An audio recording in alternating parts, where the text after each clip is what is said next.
जय मसीह, good morning, नमस्ते मेरा प्रिय भाइ बहिनीहरू। प्रभु यीशु ख्रीष्टको उच्च पवित्र नाममा म राधे जवान राजा फेरि पनि तपाईँहरूको बिचमा आज एउटा सुन्दर सन्देश र शीर्षक लिएर आएको छु प्रियहरू।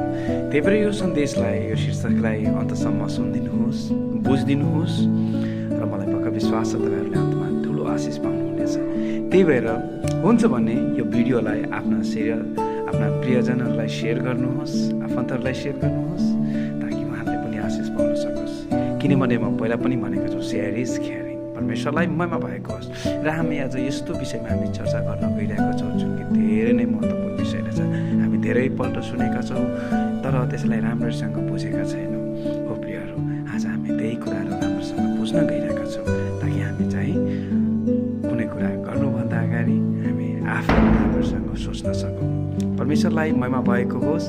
र आजको जुन शीर्षक रहेछ त्यो हो मत्ती 7:1 लिएर 6 हो। यसको गहिरो व्याख्या जुन कि हामी गर्नेछौँ र बुझ्नेछौँ, जुन कि 3वटा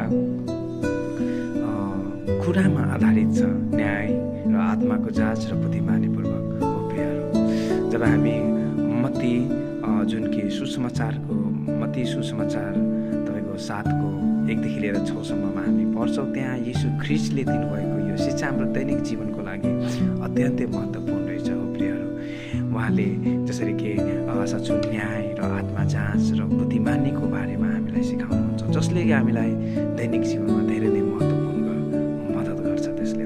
हो प्रियहरू, हामी आज यसैलाई राम्रोसँग बुझ्नेछौँ। हो प्रिय, र हाम्रो जीवनलाई आशिषित बनाउनेछौँ। परमेश्वरलाई मनमा भएको होस्। हामी 3वटा बुन्दा, जसरी मैले पहिला पनि भनेको छौँ, जसरी कि 3वटा बुन्दा जुन कि न्याय, आत्मा जाँच र बुद्धिमानी विषयमा यसबाट हामी सिक्नेछौँ। मत्ती 7:1 लिएर 6बाट हुन्छ। प्रियहरू, पहिलोमै देखेर भने अरूलाई न्याय नगर्नु। पद 1 लिएर 2 जब हामी पढ्छौँ भने त्यहाँ धेरै राम्रो प्रभुले भनेका छन् कि अरूको न्याय नगर ताकि तिमीहरू पनि न्याय नगरोस्। हो, यसको अर्थ के हो त? हामीले अरूलाई आलोचना, दोस्रोपन वा घमण्डका साथ जज गर्नु हुँदैन। हो प्रिय, धेरै जसो हामी के गर्छौँ त, अरूको कमजोरी तुरन्तै देख्छौँ तर आफ्नो गल्ती देख्दैनौँ। हो प्रियहरू, शिक्षा यसले चाहिँ के मानिसको मापनको के गर्छ त, यसले चाहिँ जस्तो मापनले तिमीले अरूलाई नाप्दछौ त्यही नापले तिमी पनि नापिनेछौ। हो प्रिय, प्रभुले हामीलाई भनिरहेका छन् परमेश्वर न्याय हुनुहुन्छ, त्यसैले हामी दया र नम्रतासँग के गर्नुपर्छ? न्याय गर्नुपर्छ। हो, किनभने परमेश्वरले पनि हामीलाई त्यस्तै गर्नुभयो। उहाँले हामीलाई दया र नम्रसँग हामीलाई के गर्नुपर्छ त? प्रेम गरिरहेका छन्। हो प्रियहरू, अनि 2मा यदि हेऱ्यो भने 2मा धेरै राम्रो यहाँ भनेका छन्। 2मा धुलो काकन र मुढाको दृष्टान्त। पद 3 लिएर 5 यदि हामी हेऱ्यो भने किन तिमी आफ्नो भाइको आँखाको जसरी कि धुलोको कण देख्दछौ तर आफ्नै आँखामा भएको मुढा देख्दैनौ?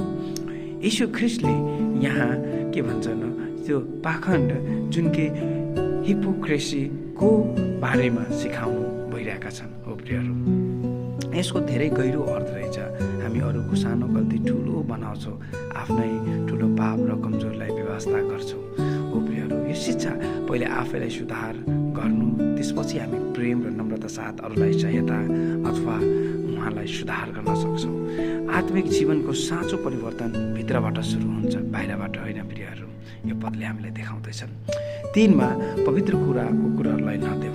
पद 6मा यसरी लेखेका छन्, भन्छ जे पवित्र छ सो कुकुरलाई नदेऊ, आफ्ना मोतीहरू सुँगुरहरूको अगाडिमा नफाल।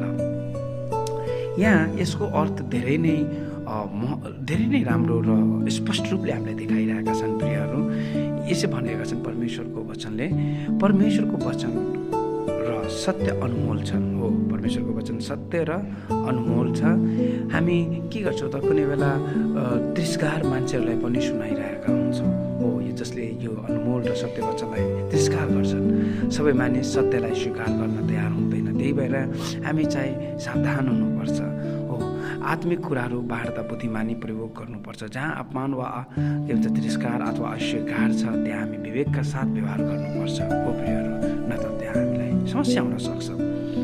मुख्य शिक्षा यदि हामी हेऱ्यौँ भने यहाँ स्पष्ट प्रेम भन्छ, अरूलाई के भन्छ न्याय गर्नुभन्दा पहिला आफूलाई जाँच गर्नु, नम्रता र दयाले भरेको जीवन जिउनु, पखण्डहरूबाट टाढा हुनु, परमेश्वरको वचन बाँड्नु, पहिला बुद्धिमानी अपनाउनु, यही परमेश्वरले हामीलाई सिकाइरहेका छन्। र यदि निष्कर्षमा यदि हेऱ्यो भने जिसस क्राइस्टले, यीशु ख्रिस्टले यो शिक्षा हामीलाई किन भनिरहेका छन्? किनकि यो साँचो विश्वास बन्नु भनेको अरूलाई दोष ल्याउनु होइन, तर आफूलाई सुधार्नु। जब हामी नम्र भएर आफ्नो जीवन जाँच्छौँ, प्रेमका साथ अरूलाई व्यवहार गर्छौँ, तब हामी परमेश्वरको इच्छा अनुसार जीवन जिरहेका र हिँडिरहेका हुन्छौँ। हाम्रो लक्ष्य अरूलाई तल झार्नु होइन, तर सबैलाई उठाउनु र प्रेममा बढाउनु हो। प्रियहरू, परमेश्वरलाई महिमा भएको होस्। र आउनुहोस्, म तपाईँहरूको लागि म प्रार्थना गर्दछु र यो प्रार्थना हाम्रो जीवनमा घोषणा गर्नुहोला र परमेश्वरले तपाईँहरूलाई ठुलो आशिष दिनुहुनेछ।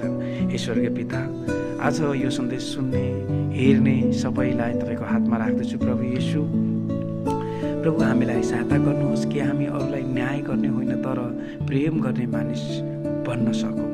हे पिता परमेश्वर, हाम्रो हृदय नम्र बनाइदिनुहोस् ताकि हामी पहिला आफ्नै जीवन जाँच्न सकौँ। हे प्रभु, हाम्रो आँखाबाट हे पिता परमेश्वर आत्मिक अन्धोपन हटाइदिनुहोस् र सत्य देख्ने र बुद्धि ओ पिता परमेश्वर तपाईँको दिनुहोस्। हामीलाई पाखण्डबाट बचाउनुहोस् र सचो जीवन जिउन सिकाउनुहोस्। आज यो सन्देश सुन्ने हरेक व्यक्तिलाई तपाईँको आशिषले भरिदिनुहोस्। उहाँहरूको जीवनमा तपाईँको शान्ति ओ पिता आनन्द र तपाईँको मार्गदर्शनले भरिदिनुहोस् ताकि उहाँहरू असल विश्वासी, असल तपाईँका छोराछोरीहरू भएर जिउन सकोस्। धन्यवाद येशू। यो सारा बिन्ती प्रार्थना तपाईँको हातमा राख्दै आशिष माग्दछु एकमात्र जीवित परमेश्वर प्रभु येशू ख्रीष्टको उच्च र पवित्र नाममा। आमेन, आमेन एन्ड आमेन। परमेश्वरलाई महिमा भएको होस्। र यो वचन सुन्दै गएको निम्ति अन्तसम्म तपाईँहरूलाई धन्यवाद। मे गड ब्लेस यू। प्रभुले तपाईँहरूलाई ठुलो आशिष दिनु।